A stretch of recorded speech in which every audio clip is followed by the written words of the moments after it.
ખેડૂત મિત્રો, જીરું સારી એવી આવક કમાવી આપતો પાક છે, પરંતુ ખૂબ જ જોખમી પાક છે. માટે જીરુંની ખેતી કરવાનું વિચારી રહ્યા હોવ તો આટલી બાબતો ખાસ ધ્યાન રાખજો. જેમ કે જીરાનો પાક દર વર્ષે એક જ જગ્યાએ ન લેવો.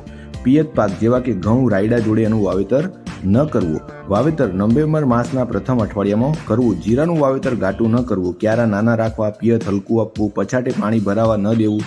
શક્ય હોય તો ટપકમાં જીરું વાવવું. નાઇટ્રોજનયુક્ત ખાતરોનો વધુ ઉપયોગ કરવો નહીં. રોગીશ છોડ જોવા મળે તો તેનો ઉપાડીને નાશ કરવો. તો ખેડૂત મિત્રો, આ બધી બાબતો જીરુના વાવેતર પહેલા ખાસ ધ્યાનમાં રાખજો તો ચોક્કસ ફાયદો થશે. જીરું વિશે વધુ માહિતી માટે આ તમે ચેનલને સબસ્ક્રાઇબ કરી લો અને આ વિડીયોને લાઇક કરી લો.